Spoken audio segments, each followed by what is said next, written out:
آج جس کتاب کا تعارف ہم آپ کو پیش کرنے جا رہے ہیں، اس کتاب کا نام محرم نامہ ہے۔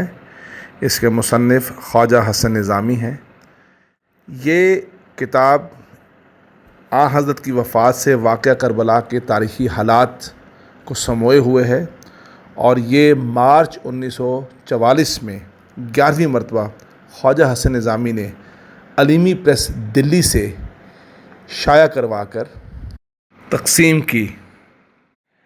خواجہ حسن نظامی ایک مشہور ادبی شخصیت، جن کی بہت ساری علمی اور ادبی کتابیں، تاریخی کتابیں، سفر نامے، رپورتاج، روز نامچے کثرت سے اردو ادب میں میسر ہیں۔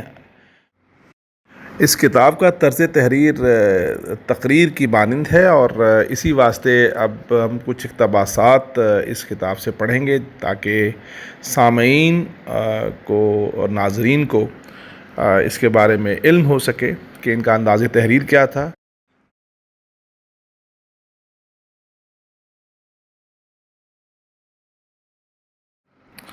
خواجہ لکھتے ہیں: اے ایمان والو، اے اسلام والو، آج محرم کی پہلی رات ہے۔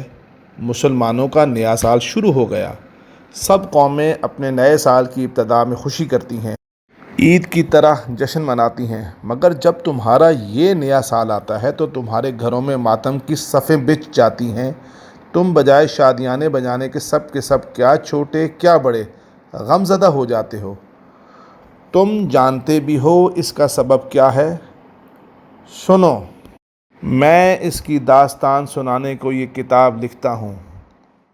خدا کے بندو، جانو کہ اس چاند کے پہلے عشرے میں ایک بڑا غمناک واقعہ ہوا تھا، جس کو آج 1300 برس گزرنے پر بھی مسلمان نہیں بھولے، کیونکہ ہم جن کا کلمہ پڑھتے ہیں، جن کی بدولت مسلمان اور مسلم کہلاتے ہیں، جن کی شفاعت کے قیامت کے دن امیدوار ہیں، جو انسانوں اور جنات کے رسول تھے اور خدا کی طرف سے مقرر ہو کر دنیا کی ہدایت کے واسطے آئے تھے، اس محرم کے پہلے 10 دن میں ان کا نواسہ اور کنبے والوں کو کربلا کے میدان میں شہید کیا گیا تھا، اور خود ان لوگوں نے شہید کیا تھا جو اپنے آپ کو مسلمان کہتے تھے۔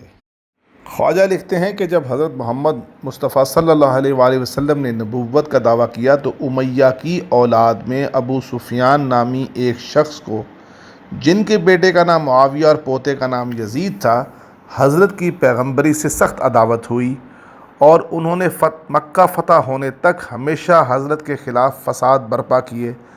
بدر کی مشہور لڑائی انہی کے باعث ہوئی، احد کی جنگ انہی ابو سفیان کی کوشش سے ٹھنی۔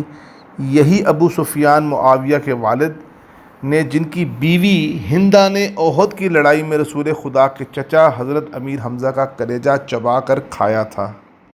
اس بیان سے تم کو معلوم ہو گیا ہوگا کہ ہاشم کی اولاد اور امیہ کی اولاد میں اوپر سے دشمنی چلی آتی تھی۔ مسلمان ہونے کے سبب بنی امیہ ایک طرح بنی ہاشم کے تابع دار ہو گئے تھے، اس لیے خاندانی کینہ اور بھی ان کے دلوں کو جلاتا تھا، اور ان کے حسد میں ترقی ہوتی تھی۔ اور اس واقعے کو اچھی طرح یاد رکھنا۔ اب میں دوسرا بیان شروع کرتا ہوں۔ اس خاندانی رنجش کو یاد رکھو گے تو آگے کے حالات خود بخود سمجھ میں آتے چلے جائیں گے۔ جنگ جمل اور جنگ صفین کے بارے میں لکھتے ہیں کہ جنگ جمل اور صفین بھی 2 مشہور لڑائیاں ہیں جن میں مسلمان آپس میں لڑے، اور بڑے نامور صحابہ جن کے جنتی ہونے کی رسول خدا نے بشارت دی تھی، ان میں شہید ہوئے۔ ان لڑائیوں کو بھی کربلا کی جنگ کا مقدمہ کہنا چاہیے، اس واسطے میں ان کا حال تفصیل سے لکھتا ہوں۔ یہ تو اوپر پڑا ہوگا کہ بنی ہاشم بنی امیہ سے بیزار تھے، اور بنی امیہ بنی ہاشم سے عناد رکھتے تھے، اور یہ دشمنی خاندانی تھی۔ خواجہ آگے چل کے لکھتے ہیں کہ تمہارے ذہن میں خود بخود یہ بات تو پیدا ہو گئی ہوگی کہ حضرت ابو بکر اور حضرت عمر کے زمانے میں آپس کا جھگڑا نہیں ہوا، حضرت عثمان کے آخری زمانے سے خرابیاں شروع ہوئیں، اور حضرت صلی اللہ علیہ وآلہ وسلم کی پیش گوئی کے مطابق حضرت عثمان کی شہادت کے بعد پھر مسلمانوں میں تلوار برابر چلنی شروع ہو گئی، جو آج تک برابر چل رہی ہے اور قیامت تک چلتی رہے گی۔ خواجہ حسن نظامی کربلا کے واقعات کو بیان کرتے ہوئے فرماتے ہیں کہ اب کربلا کا بیان شروع ہوتا ہے۔ یہ آخری رات ہے، اسی میں دل کا دھواں اٹھے گا۔ آنکھ میں آنسو بن کر آئے گا اور پلکوں کو بھگوتا ہوا دامنوں میں گر کر فنا ہو جائے گا۔ اسی رات میں ہاتھ تلوار کے قبضہ پر جائے گا اور اس کو میان سے کھینچے گا، سر سے اونچا اٹھے گا اور بنی فاطمہ کے مظلوم گھرانے کو کاٹ کر ڈھیر کر دے گا۔ خواجہ یزید ابن معاویہ کے بارے میں لکھتے ہیں، یہ وہ سلطان ہے جس نے اپنے بوڑھے باپ معاویہ سے ضد کی تھی کہ میں قرآن و حدیث کے سوا اور کسی کی پیروی نہ کروں گا۔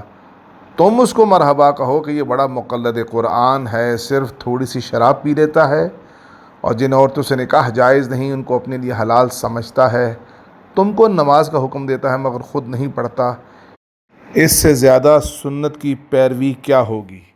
میدان کربلا میں امام حسین علی مقام کے بیان کو خواجہ تحریر کرتے ہیں کہ جو تم میں سے مجھ کو جانتا ہے اور جو نہیں جانتا سب کو چاہیے کہ آج جان لے کہ میں رسول خدا کا نواسا ہوں اور رسول کے بھائی کا بیٹا ہوں جو سب سے پہلے اسلام کے حلقہ بگوش ہوئے، اور اس فاطمہ زہرا کا فرزند ہوں جو رسول خدا کی چہیتی بیٹی تھی۔ ابھی اس حدیث کے خود رسول خدا کی زبان سے سننے والے ہزاروں موجود ہیں۔ حضرت نے فرمایا، حسن حسین جنت کے سید ہیں، گویا میرے جنتی ہونے کی بشارت موجود ہے۔ امام علی مقام نے یہ دعا کی، الہی میرا نفس مصیبت کی سختی میں ہے اور الہی میں سخت پریشانی میں مبتلا ہوں، میری قوت ناپید ہے، اب تو ہی میرا وارث ہے اور تیرے ہی ہاتھ میرا انجام ہے، کار سازی دکھا اے رحمت والے۔ امام علی مقام کی کربلا کی جنگ کے بارے میں تحریر کرتے ہیں کہ حضرت امام کے 45 زخم تلوار اور نیزے کے تھے اور 35 تیروں کے خون بہہ رہا تھا، پیاس کے مارے حلق خشک تھا، لیکن ابنا رسول اللہ صلی اللہ علیہ وسلم کا ہاتھ تلوار چلانے سے نہ رکتا تھا، جس طرف یہ علی کا شیر حملہ کرتا تھا صفحہ کائی کی طرح پھٹ جاتی تھی اور سر دھڑوں سے کٹ کٹ کر ڈھیر ہو جاتے تھے۔ بعد از شہادت امام کے احوال لکھتے ہوئے خواجہ فرماتے ہیں کہ اب شمر اور عمرو سعد کے ہاں چراغ جل گئے، بنی فاطمہ کا دیا گل کر کے انہیں شادیانے بجائے اور خیمے میں جانے کی تیاری کی۔ شمر نے خیمے میں جا کر عورتوں کی چادریں اتار لیں، ان کے زیور چھین لیے، وہ بیچاریاں حمایتی کو آواز دیتی تھیں تو یہ لوگ کہے لگاتے تھے اور کہتے تھے، وہ تمہارے حمایتی کٹے پڑے، اب تو دنیا میں تمہارا کوئی مددگار نہیں، اب تم ہماری لونڈیاں ہو۔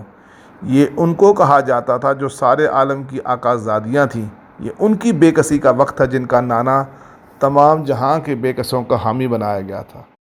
کوفہ کے دربار کا احوال بیان کرتے ہوئے خواجہ لکھتے ہیں کہ ابن زیاد نے حضرت زینب سے خطاب کر کے کہا، خدا کا شکر ہے تمہارے ارادے جھوٹے ہوئے اور تمہاری تمنائیں خاک میں مل گئیں۔ حضرت زینب نے جواب دیا، خدا کا شکر ہے کہ اس نے ہم کو محمد صلی اللہ علیہ وآلہ وسلم کے گھر میں پیدا کیا اور پاکیزگی دونوں جہاں کی مرحمت فرمائی۔ ابن زیاد بولا، دیکھا بھی خدا نے تمہارے ساتھ کیا کیا؟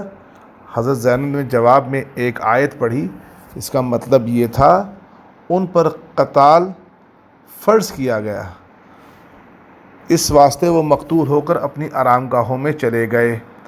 ابن زیاد نے حضرت زینب سے کہا، یہ لو تمہارا بھائی ہے جس کو خدا نے مروا ڈالا۔ عابد بیمار نے جواب میں یہ آیت پڑھی، تم نے اس کو قتل کیا، خدا تو موت کے وقت جانوں کو اٹھا لیا کرتا ہے اور کوئی شخص بغیر مرضی خدا کے نہیں مر سکتا، اجل کا وقت مقرر ہے۔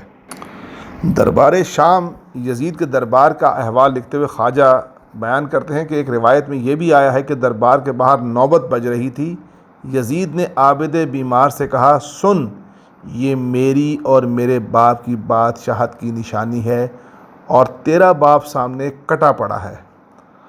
عابد چپ ہو گئے، تھوڑی دیر میں اذان کی آواز آئی تو عابد بولے، لے سن، یہ میرے باپ دادا کی بادشاہت کی نشانی ہے اور تو اپنے باپ سمیت اس نشان کے آگے سر جھکا کر گر پڑتا ہے۔ خواجہ حسن نظامی اپنے بیان کو سمیٹتے ہوئے کہتے ہیں کہ بنی فاطمہ کی قبریں سلطنت کر رہی ہیں اور ان کے کارنامے بھی دنیا پر چھائے ہوئے ہیں۔ اس محرم میں کروڑوں آدمی ان کا ذکر خیر کرتے ہیں اور کروڑوں روپیہ ان کے نام پر خیرات کیا جاتا ہے، اور بنی امیہ کا نہ کوئی نام لیوا ہے اور نہ پانی دیوا، اور یہی قدرتی انصاف ہے۔ سب سے بڑی دلیل حق و باطل سمجھنے کی ہے۔ اس اقتباس کے ساتھ ہم اس تعارفی پروگرام کا اختتام کرتے ہیں۔